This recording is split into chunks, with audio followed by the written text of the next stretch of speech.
Welcome to our new segment in the national interest, where I speak to senior figures in our nation's foreign policy, defence and security world. First to Mike Burgess, the ASIO boss, in his first one-on-one television interview since taking that role. I spoke to him after his annual threat assessment at ASIO. Mike Burgess has a story like few others. He and his family moved to Adelaide from England in 1973 when he was 7.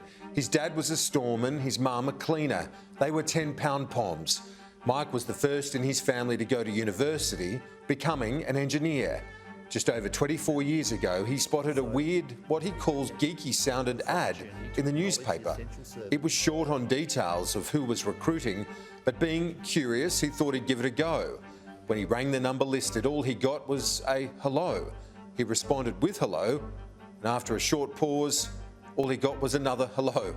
That was his introduction to the world of intelligence and security.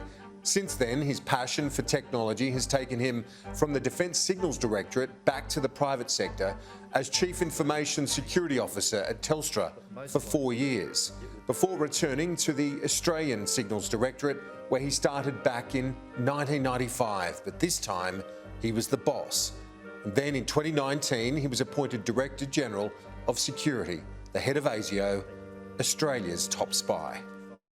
Director-General of Security Mike Burgess, thanks very much for your time. You have one of the most important jobs in terms of our national interests. How do you reflect on that responsibility? Yeah, g'day Kieran, it's good to be here. It's an interesting job. Obviously, I realise what we are, but the way I think about my accountability and responsibility is in the frame of what ASIO is. So ASIO's role is to protect Australia and Australians from threat to their security, but we're the Security Intelligence Service, so that's not really that well understood, and that's part why I'm talking to you today. We shine the light on bad problems, so we and others, through the actions we take, can deal with them. That's a serious job. Threats to security are real, but security service and the work we do is not a 100% guarantee. That's a fact of life. So in the frame of my accountability and my responsibility, I also know we're not the ultimate protector of everyone. That's something we all share responsibility in, governments, businesses, individuals. That's a fact of life. So where then does ASIO fit in the national security framework of the nation? So we're in the Home Affairs portfolio. I work for the Home Affairs Minister. We're also a member of the National Intelligence Community, so that's along with Office of National Intelligence, Australian Signals Directorate, Australian Secret Intelligence Service and our other colleagues. One of our most important partners, the Australian Federal Police. So member of the National Intelligence Community, Home Affairs portfolio. We're Australia's only security service, responsible across Australia. Our role is pretty clear, but to get things done, we work with many people. And you've had experience across the intelligence and private sectors, the government and private sectors in this space.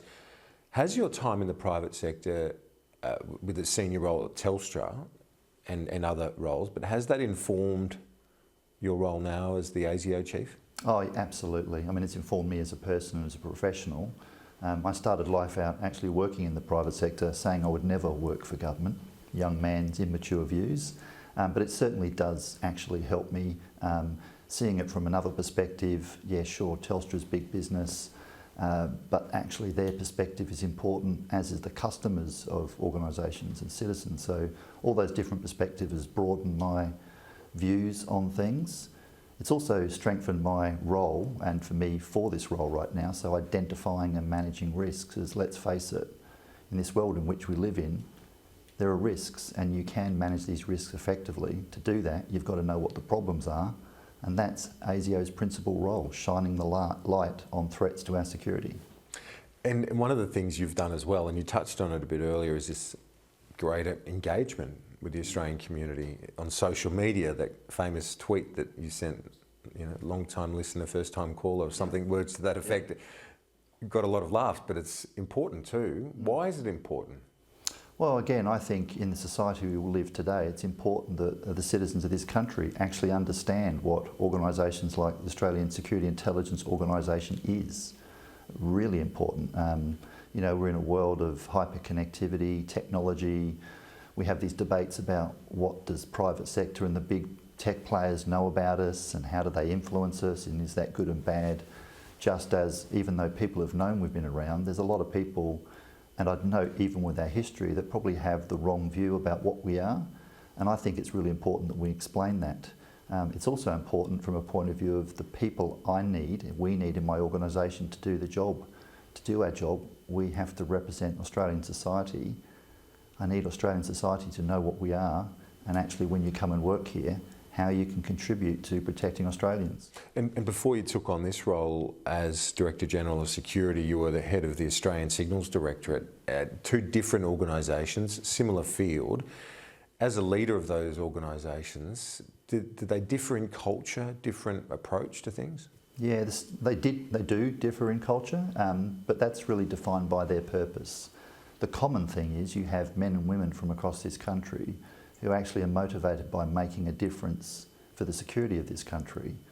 They know that, they make a difference. The work we do does make a difference. We can't talk too much about it, although I've started doing that. So those cultural elements are the same.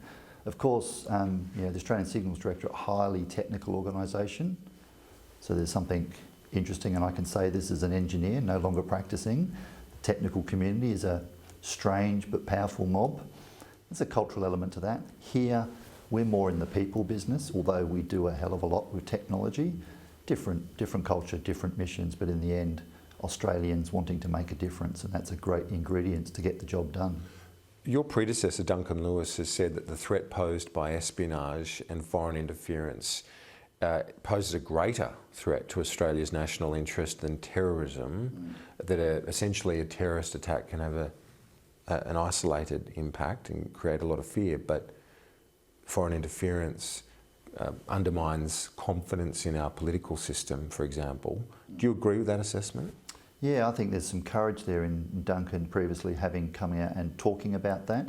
Of course, the way we look at it today, threats to life, threats to way of life. So terrorism is a threat to life, espionage and foreign interference is a threat to way of life. They're both really important. If someone loses their life as a result of some violent extremist who, kills them, that's terrible. It's pretty serious. You can't get much more serious than that. But of course, if you've got nations interfering in another nation and they're doing it covertly, so it's a slow burn but corrosive thing, you can change our way of life. That's really a serious matter, and we have to draw our mind to that happening and how we stop it. So you wouldn't say one is greater necessarily than the other, they're both of equal importance to you in your mind? So right now, terrorism is our principal security concern, but of course, as I've said previously now, espionage and foreign interference is an unacceptably high level. If I look out, and this is something we're charged to do, no, I expect espionage and foreign interference to supplant terrorism as our principal security concern. Of course, threat to life will always be a priority for us in law enforcement, but espionage and foreign interference, if the world events don't change, it will supplant terrorism as our principal security concern.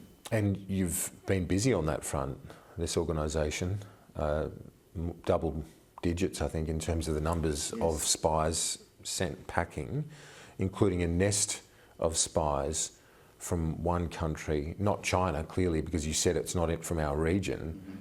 Why would another country from the other side of the world be interested in us? Well, almost every country on this planet, ever since they've existed, have long understood the benefit, the information advantage you get from about knowing someone's intent, plans, intents, secrets. So every country conducts espionage. So lots of countries do it. As I've said, multiple countries are attempting to do that here in Australia.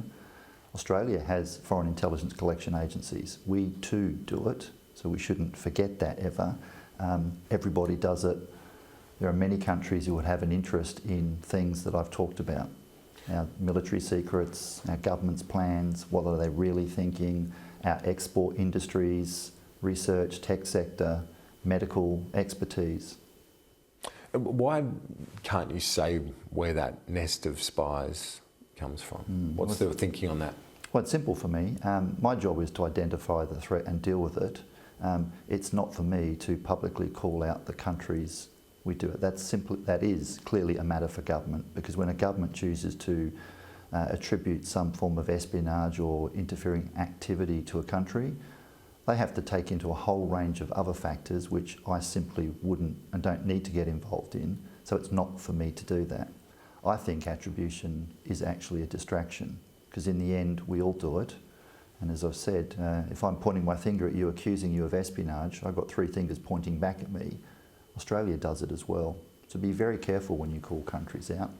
Sometimes though it is right that governments do it because someone's overstepped the line. It's not just the theft of a military secret, it's something else more offensive to our nation or damaging to our nation, and that's the judgments governments are best placed to make.